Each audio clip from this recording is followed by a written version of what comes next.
Halo Dev says no one is really happy about the quality of the next game. That is not good.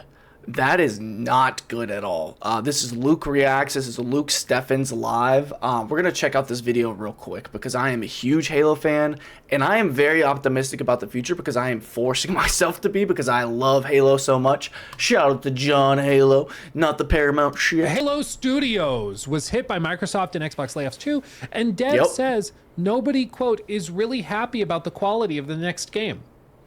Didn't they only have like 5 people get laid off? Like, I know, like, let's be fair.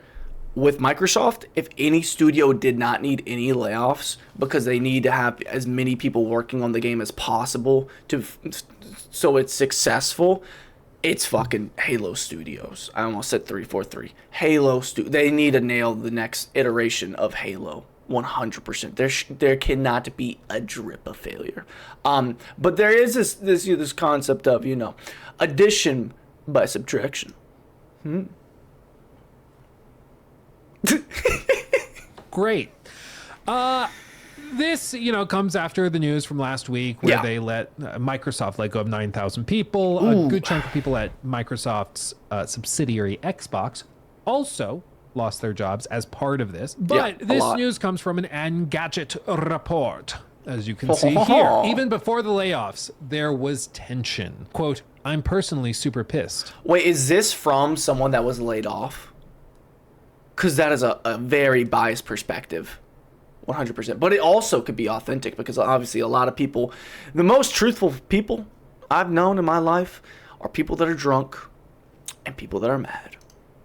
A developer told Engadget. At least 5 employees at Halo Studios have been fired as part of a company-wide layoffs at Microsoft on Wednesday, according to the developer with knowledge of the situation. An estimated 200 to 300 people remain at the studio. Dude, imagine how much it would suck to be like in a team of 300 people and then you're one of the 5 people. That would suck. But you know what else would suck? If you dropped Halo Infinite and it flopped terribly, and then they decided to fire the studio. I feel like Microsoft has put themselves in a predicament where they can't completely just dissolve a studio anymore that's working on Halo because it's called Halo Studios. You know what I mean? Like, you really can't just get rid of them. I mean, you can. You just have to like pretty much have the rotating door effect. You just kick all these motherfuckers in and bring some new talent in. But I don't think that is what's going to happen.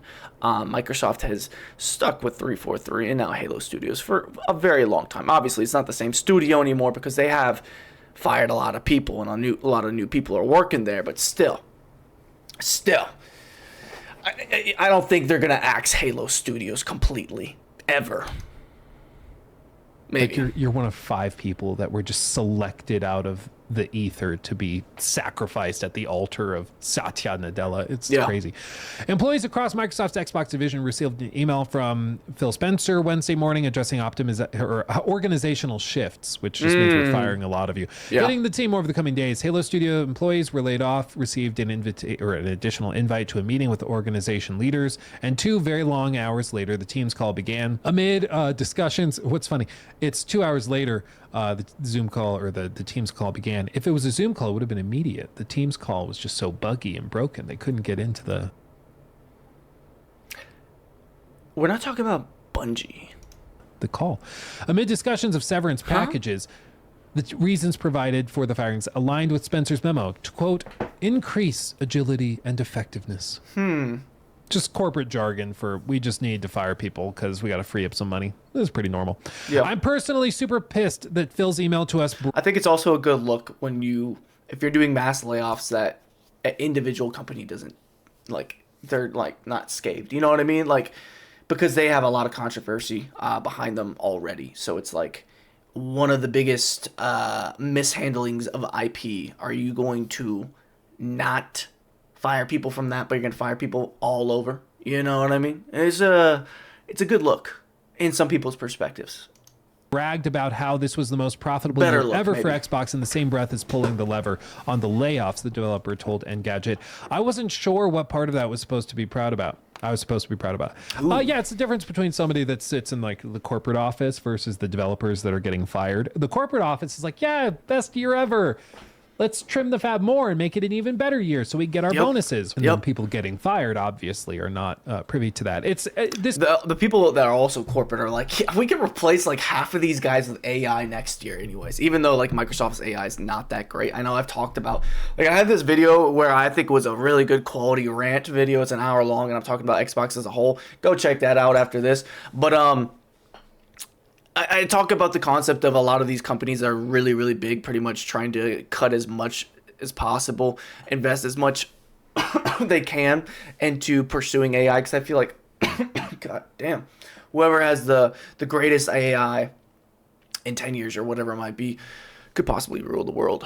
This is why I love The Office for many reasons. Me too. The American Office. But The American Office had some... I feel like American Office is the only Office, because I've seen clips from, like, what is it, the UK Office? Dude, it is not the same. It is not the same. Great episodes where, like, they explored this same mentality where it was like, you know, you would see a manager prompted, hey, if you fire these people, if you cut the budget by this amount, you can get a bonus. Yep. They won't get anything, but you'll get a bonus.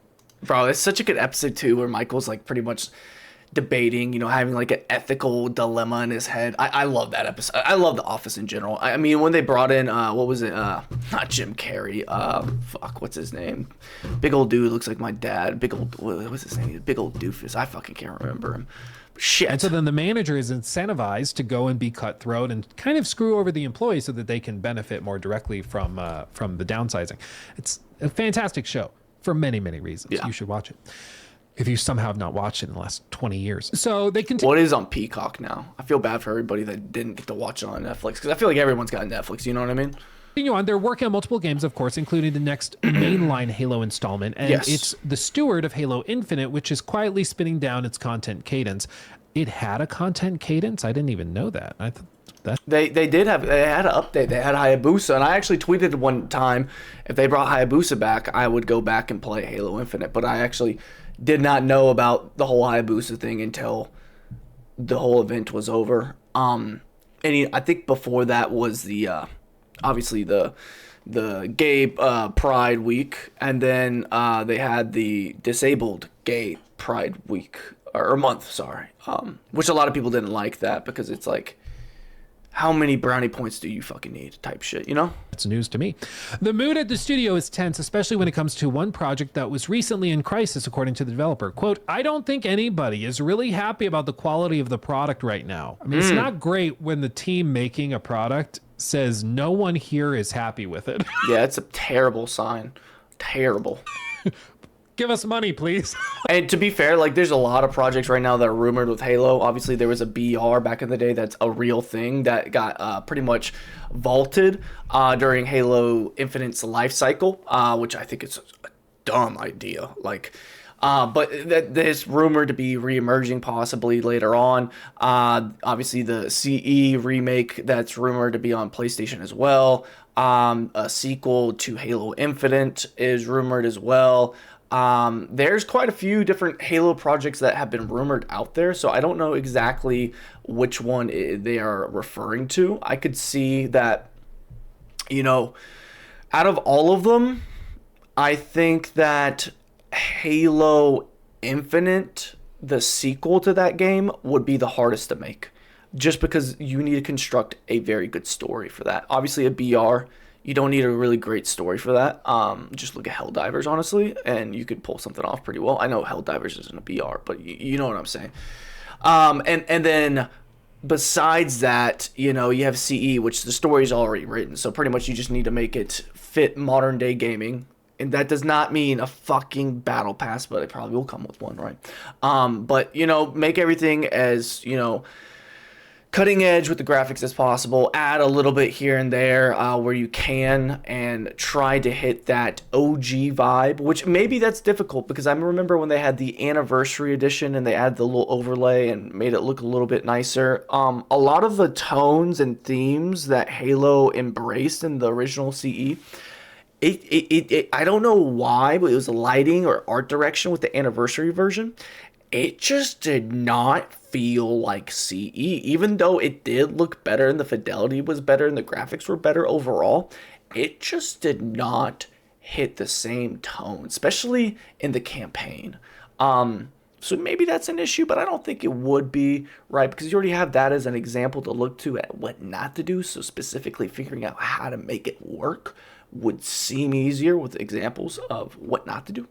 So yeah, I think this they're referring to is the actual sequel of Halo Infinite, which is interesting, right? It is interesting that Halo Infinite, we're actually going to get the story expanded on. Not in a book. Like, I'm sold. I'll tell you what. There's been a lot of tension and pep talks trying to rally folks to ship. The studio recently teased that it would reveal what it's been working on. That means there's a lot of division in the studio, which is not good at all. On this at this year's Halo World Championship in October, Halo Studios was rocked by layoffs in 2023, back when it was still called 343, and that culling mostly affected people on the campaign and narrative teams, including Halo veteran Joe Staten. This is Staten. Also the reason Halo Infinite hasn't had a continuing storyline since that time period. Bro, they need to bring back Joe. OG. They need to bring it back as many Halo vets as possible. Straight up. It's just a good look. And guess what? They knew how to make gold back in the day. Let them fucking cook. Like, and try to keep them on the fucking team. Like, just after launch, like, you still need them in there. If you want to have a life cycle, if you want to have a season pass, you better have some fucking content that's worth staying around for. Not just some fucking skins and shit.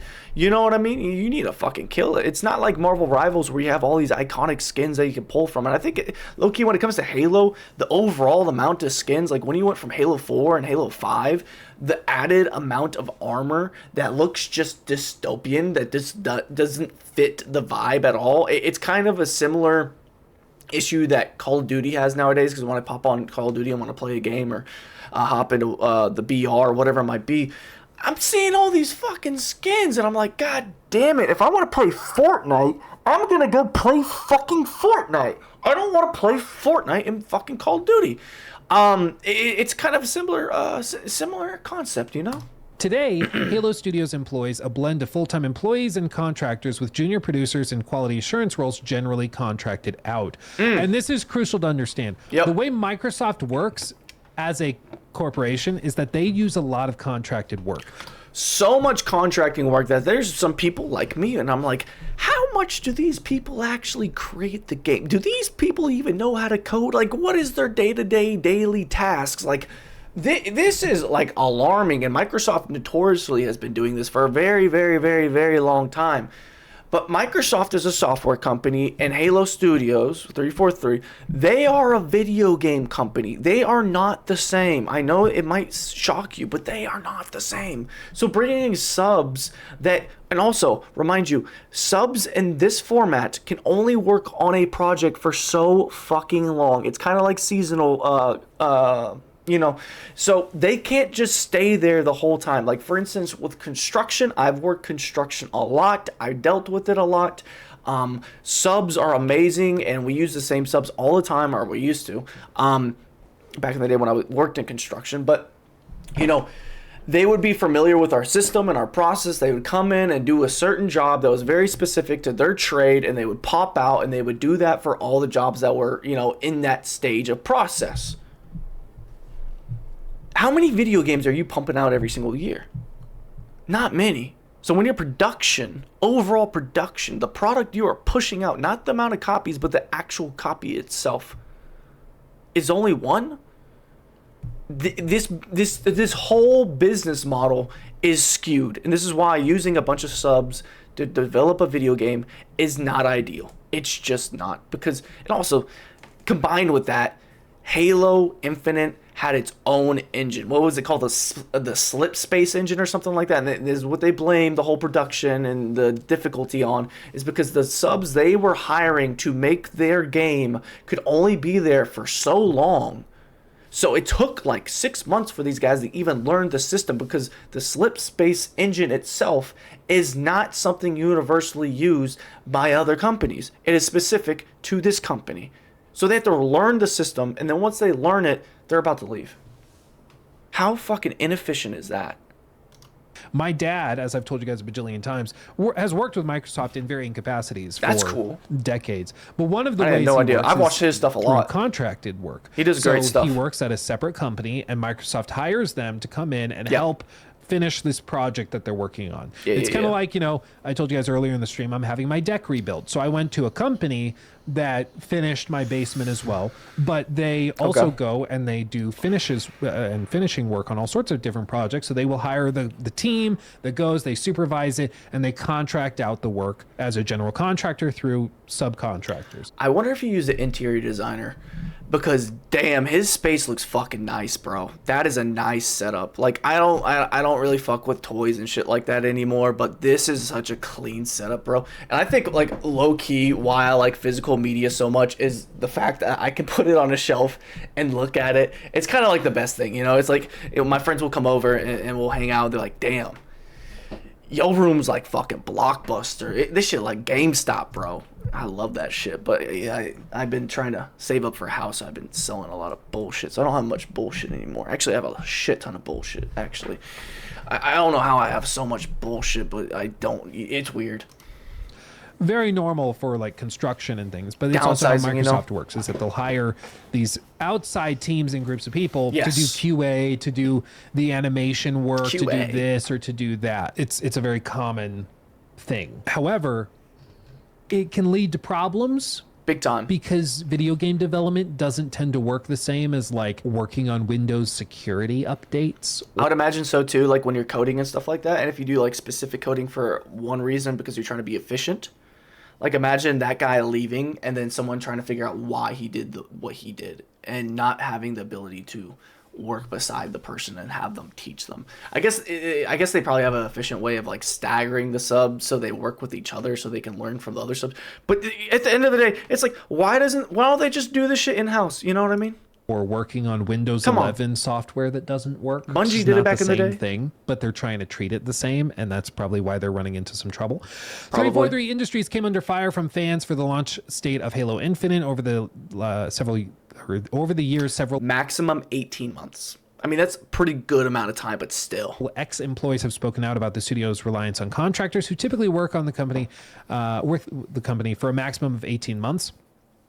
And the thing is, after 18 months, they may be offered a full-time job, or they may not be, and they may just be cast aside. The benefit for the corporation in doing it this way is that they don't have to pay benefits. They may pay more up front initially, for the person, compared to like a salaried position, but they don't have to pay benefits. They don't have to deal with no insurance, no unions, no fuckery. We pay you what we want to pay you. You do the work and you get paid type shit. Problems with like unions. Gross. Can you imagine? Microsoft does not. They don't like have those. to deal with any of that troublesome stuff that of course Papa Microsoft doesn't want to deal with. So they just use contractors. And again, another problem with this is that you work on a project that takes 5 years to finish, but if a lot of people working on it only are working on it for 12 to 18 months, there's very little I wonder what that situation, like, because can you rehire them? I know you can pull them on to be permanent and be actually part of the studio, but can you, like, and a lot of people, you got to realize they're not going to do that because a lot of these subcontractors are teams. It's teams of subcontractors. So, like, it's not really, it's like Microsoft would have to steal that employee over from the company that they're at already, which I don't know. Consistency. I mean, you have people that come in. But I wonder if there's a time limit. Like, after 18 months, they have to leave. Is there like a 6-month like probation period and they can come back on? I don't know. I'm just curious. The project halfway through and don't know anything. Like, they don't know where they started or what happened. They don't know. And again, to be very clear with the union point, because some people I'm not sure can read sarcasm. They don't like unions. They don't. I think unionizing is a great way to collectively bargain. And he's talking. Yeah, Microsoft doesn't like unions at all. Yeah, I get his point now. I was just confused on how he said it. Negotiate contracts, quite demonstrably so. Yeah. Microsoft does not like unions. Yeah, his clarification like threw me for a loop. Like, he said it the first time, I understood him completely, but then when he tried to clarify, I was like confused. 2 thumbs Sorry down. about that. They try very hard to avoid allowing unions, 100%. which is why they like contractors. It's the whole thing. The employee I spoke with said that since 2023, there's been a general shift towards working with contracted studios rather than individual contractors in the United States and Europe to speed up Halo production. This mirrors the way other major FPS franchises like Call of Duty and Battlefield are developed. which is true. If you remember Virtuos, Yeah. these guys have worked on like everything, not just Virtuos. Why does that sound so familiar? the Oblivion remake, but they Oh, worked that's on why. like, Dune Okay, okay. Awakening, Dark Souls Remastered. They worked on Judas, Outriders. They did art production Stellar Blade. work for Stellar Blade and League of Legends. Oh, like, God. this is the stuff they've worked on. Sweatiest game ever. No doubt you've heard of some of this. Like, look at all the companies they've have. worked with. All of these companies: Naughty Dog, Konami, Avalanche, Everybody. Take-Two, Disney. Ubisoft, Disney, Daybreak, Crystal Dynamics, Capcom, Bethesda, Arcane, Amazon, Quantic Dream. Like, they work with all these teams. They have thousands of. You know what's funny about that? There's a lot of those companies right there that been walking on eggshells lately. So makes sense. Hire these guys to do it because you can't. Developers. Thousands. But they're primarily a support studio. They do contracted stuff. So this is one of those companies. They have over 4,200 people, and they have 900 huge. clients, and they've worked on over 1,500 titles. But you probably like don't know them off the top of your head until the Oblivion stuff. But I bet this is a great way to get started in the industry as a whole, like as a developer, to work for one of these guys, because there's obviously a lot of people are working there, you know what I mean? And there'd be a lot of work to go around because there's different projects and stuff like that. It seems like a really good, wow, I didn't even think about that. It's like almost like a, it's because like they are the company that a company like Microsoft will hire to help them with stuff, so they don't Ubisoft, never heard of it. have to, have them employed and like deal with bigger teams and that type of thing. Let's see. Xbox quote, Xbox in general feels years behind the curve in game development, and it leads to a lot of wasted time and effort, the employee said. At the same time, multiple departing team members have spoken warmly about their time at Halo Studios and the people they worked with. Of course they do. Yeah. Conflicted statements at the very least. Let's see. Layoffs at Microsoft on July 2nd affected 9,000 employees globally, including 830 in Washington, where Halo Studios is based.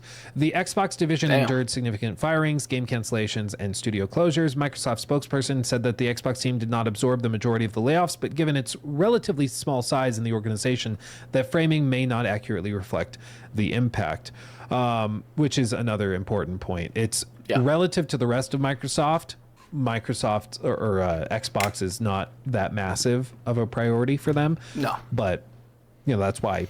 No, we talked about this in the long video, and pretty much it was like the concept of Xbox pretty much axing their hardware division completely is a actual possibility. They could exist as just a publisher, developer, pretty much a window of access for gaming, whether that be on a smartphone, a smart TV, your existing Xbox technology, your handheld and stuff like that, Game Pass in general. I mean, I guarantee you they're trying to put Game Pass on, the Switch and PlayStation as well, because the amount of people that are subscribed to that and the monthly income that they're having, some people think it's corrosive. I think it is, but I think at the same time, with that business model, there's probably going to be low years and high years. And in those low years, I guarantee you that having Game Pass around, you probably make more money than you would have if you were selling all your studio games individually. You know what I mean? 500 people laid off at Xbox still feels massive compared to like 500 in the broader scheme of Microsoft. It's like a drop in the bucket. Also, with the whole business model I was talking about, you don't even have to develop the video games. If you have, like, for instance, like they've tried to go after JRPGs, whatever it might be, Xbox can profit monthly off of getting some of those games, like Final Fantasy VII, man. Have, I think, 220,000 employees globally. It's crazy. And they go on more. They're doing all this. Yeah, their damnedest to replace as many jobs as they can with AI agents. This is, again, one of the other things. Satya is a firm believer that Copilot is going to streamline the whole company. So he's like, that's a fucking joke. We can trim fat. If we can find ways to lay people off and replace them with AI agents, awesome. Please do it. But they're not going to be using fucking Copilot. There's no, they'll be using other stuff like ChatGPT or Gemini or something else that's better than fucking Copilot. Like, what? As you can see here, it's unclear how much AI has to do with the latest round of layoffs, but use of Copilot is quote unquote no longer optional. As you can see, Microsoft pushes staff to use internal AI tools more and may consider this in reviews. So when you go and have your performance review, oh my god, part of your performance review is That's how much fucking you are creepy. going is how much you are using their AI tools in your workflow. They're considered. You got to be fucked. That is crazy. I think AI is great, but if I had a job and they would review me and see how much I was utilizing the AI tool, how efficient the output, like that is crazy. And it could work both ways. Say someone's like very, very efficient and they use the fuck out of AI. Well, then you look at another guy that doesn't use AI at all and is at the same bar as him, and it's like, well, if this guy would just use AI, he would be way better. So let's fire this guy that's using AI, or get him to teach him how to use AI, and then get rid of it. You know what I mean? Like it can go both ways. Like it depends on the perspective. Maybe you don't use AI at all. You're still really efficient, but they're like, you know what? You're not trying to be as good as possible, so we're just gonna get rid of you. You know what I mean? It's just like that whole scenario is fucking mental. Considering formal metrics. They're also considering using the AI tools Dystopian. to do the employee reviews because it's unemotional. It just looks at the data and the stats. That's fucking creepy. I hate reviews. Like job reviews. Like if you have a bad boss, like a boss that you don't get along with. I've had a bad boss, bro. Everyone's had one of those bosses they don't like, and it's like, why is he our boss? Like it feels like he shouldn't even be like he should be at least our position. Like what does he do that's so important type shit. But you get in. I've been in one of those meetings where he didn't like me at the time, and he was just going over everything and being as critical as possible. And I'm just like, what the fuck? And I would be able to talk to him, you know, and obviously we would come to an understanding, even if I didn't like it or he didn't like it, whatever it might be.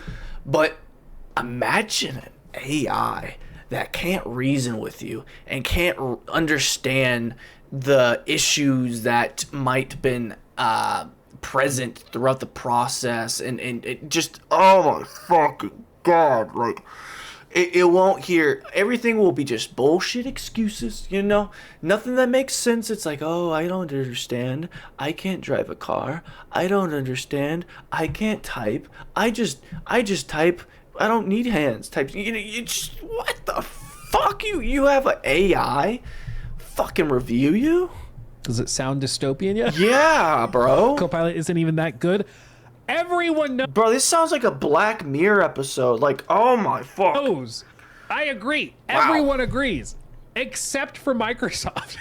Like, no, I don't know a single. It's just more efficient. We don't have to have our managers be doing these pointless reviews and causing tensions between the humans. Just let the robots take care of it. It's like, what the oh my god, it's crazy too, because like a lot of people think that a lot of these firings was from like middle management or management that on top of that was like just an extra position that was just not necessary, like it didn't need to be there, right? I've heard that take a lot. It plausible. I mean, when you buy a bunch of different companies, I could see that happening, but when you compare it to like 343, I mean, Halo Studios, who notoriously uses subcontractors, it's like, how much managing goes into the jobs of everyone that works at Halo Studios? Because if you do use and utilize a lot of, you know, subcontractors, you need to manage the subcontractors' work. That's the whole thing. You have a super, and then you have subcontractors. A super, the supervisor or project manager, whatever you want to call it, will, you know, check up on the work and the progress of what they're doing to make sure the scheduling all works out and there's no issues. So how much is that what they're really doing at Halo Industries? I wonder, because that feels like a waste of space. Person who's like, yep, let me check with Copilot real quick. They will rather open a separate tab and then go check like ChatGPT or something over Copilot. 100%. It's just not very good. It's No. just not very good. CEO Satya Nadella Not said good. that as much as 30% of the Not at company's all. code is now written by AI on some projects. Not a shocker. I think that video games they're gonna fucking get destroyed by AI. I like, whether it be coding, whether it be fucking you know, artists, whether it be, you know, creative teams, whether that be writers. I think that everything that applies to video games is gonna be fucking destroyed by these people that lean into it a lot. And is that good for video games? Fuck no. have you ever fucking tried to have AI write you a story? It's not like it understands concepts and stuff like that, but it doesn't come from the soul. And that's what the problem is with a lot of these games these days. They feel like they're just missing the soul. It's just like this empty husk, you know? Activision in February admitted to using AI in Black Ops 6. It's unclear how much AI has to do with the latest round of layoffs, but use of Copilot is no longer optional. Shocker. Yeah, so they closed Arcane Austin, Alpha Dog Games, Tango Gameworks, which was later acquired by Krafton. Microsoft reported a net revenue of $25.8 billion for the first 3 months of 2025, with an 8% yearly increase in revenue from Xbox. Oh, that was a long time ago. Never mind, I'm tripping. Content and services. It's just, I mean, this is the way that they do it. And a lot of people go like, Microsoft's worth $3 trillion. How could they do this? It's like, bro, they're worth $3 trillion because they do this. The day they stopped laying off thousands of people casually on a Friday afternoon is the day that they stopped being worth $3.74 trillion. Yep.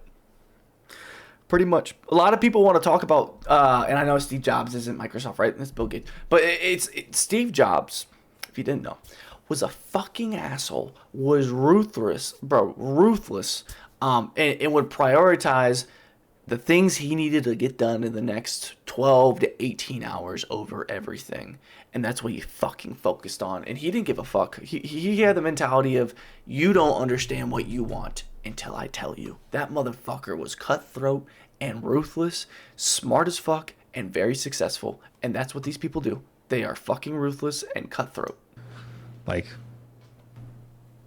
obviously. This is just how it works. Yeah. This is what they're doing. Doesn't mean we have to like it. We can be upset about it. Absolutely. Mm-hmm. But they are this massive because they are the cutthroat of the cutthroats. They are the... It's also why a lot of these, when big companies fall, it's because they are cutthroat, and if they don't see the vision of the future correctly and they aren't able to pivot quickly, they will fucking create a hole and they will fall straight through it because they are relentless. They are going to go after their goal no matter what.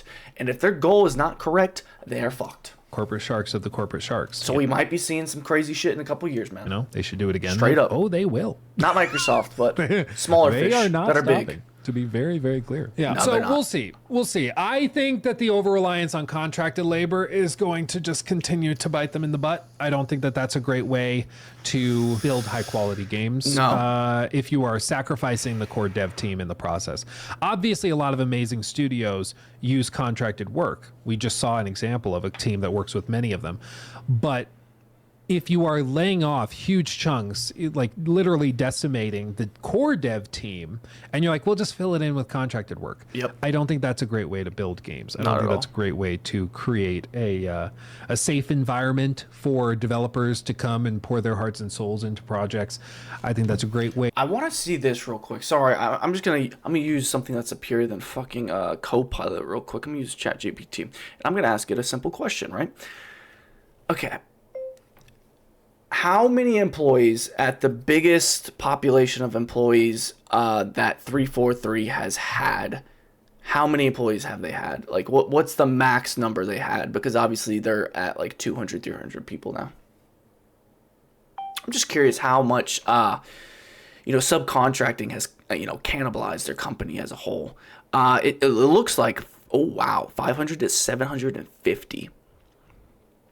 That is ChatGPT's numbers. You can look it up for yourself and fact check me in the comment section if you want to get a specific number or whatever it might be. But damn. To harbor resentment and to get people to leave and go find places where they are valued and appreciated, So we'll see. We'll see how it continues to develop. We won't see the ramifications of all of this until until probably 2027, 2028. It's going to take a few years, but yeah, fire. Whenever they release their Halo game, that's when we'll know. Actually, no, not even that. When they establish a date and if they delay, there you go. Everyone, infinite money. Yeah, problem solved. Guys, I figured it out. Just keep printing. But going back to this, just to tie this in, Jake, when you cut the clip, the specific project, we don't know if that's talking about the next mainline Halo game or if he's talking about it like a separate spin-off project that's also in the works. Exactly. But either way, for a company. Also, to be frank, I know I mentioned 3, but like you would have to assume at some point they're gonna have to do another. You would assume they would do another strategy game, right? Maybe it's not a full, real time strategy game, but eventually you would assume they would make another Halo Wars. Eventually, I don't know, but like ODST vibe as well. Like Halo Reach was a spinoff. I don't know. We'll see. We're talking about 3 projects already. There's a wide margin, a big possibility. There's a lot of projects being worked on right now, especially since they're working on Unreal. But I mean, I guess like 200, 300 people isn't that big of a studio, but we are talking about unlimited amount of subcontractor work. So like, who knows? Like, Halo Studios to say that everybody there working on X product is not happy with it. That's not good. Even if it's a spin-off project, that's bad. I don't think that's true either. Like, the amount of times I've had like a coworker come up to me and complain about everything and act like everyone hates their job. And then you just like go inside and talk to some random and they're just happy go lucky. You know what I mean? It's a lot of people get stressed out and, groups of people get stressed out, especially like position groups. Usually position groups like kind of mingle with each other because they're doing the same shit. That could be what's going on. Maybe everyone fucking is pretty much not happy. I'd imagine this would be specifically to a certain project unless they all move around and work on every project. That would be weird. That would be not efficient at all. You would imagine you have a certain team in the studios themselves working on specific games. But maybe they work on everything. I don't know. I don't work so there. Maybe he's talking about the next mainline Halo game, maybe, or maybe he's talking about a separate project. We just don't know. But either way, you'd hope that they'd just be happy with it and excited by it. But I guess time will tell. Time does tell. Yep. Phenomenal breakdown by Luke Stevens. If you don't know him, go give him a sub. Go like his video. I liked it. Go comment on his video. Tell him the eethur sent you. I think he streams on Twitch or something like that as well. I just watch his YouTube videos here and there. But I mean, this wasn't that long at all. I mean, I made it a little bit longer, double the time. But that's what we do when we talk about something I'm passionate about. Let's look at the comment section though. Shocking, the Halo community rebranded. That has yet to make a single good mainline Halo game in 15 years isn't confident in their game. We gotta stay optimistic, man. We gotta stay optimistic. Not surprising, a name change and a new engine isn't gonna just make the gears start spinning. Oh, I didn't even think about that. They changed their name and they changed their engine. The grass is always fucking greener. I really do think the engine change was the best move, but damn, ain't that something, man? You can't make this shit up. You just can't. Halo is surviving solely on nostalgia and hope, man. Bro, oh my god, I need to cut the video, bro. I'm finna crash out. I'm finna crash out for real. That's the video. My name is Trey Swish. This is the eethur. Hit that like button. Comment down below with your own feedback on this whole situation. Shout out to y'all Spartans. Spartans never die, but god damn, do we get a lot of fucking shit news. Holy fuck. 15 years? I didn't even think it was that long, bro. 15 years. Ooh, I need to go play Halo 3. No, fuck that. I need to go play Halo 2. If I'm insane, I'll play it on Legendary. But yeah, comment down below. Subscribe, like, whatever it might be. I'm Trey Swish. I'll see you guys in the next one. Deuces, bro. Oh, shit.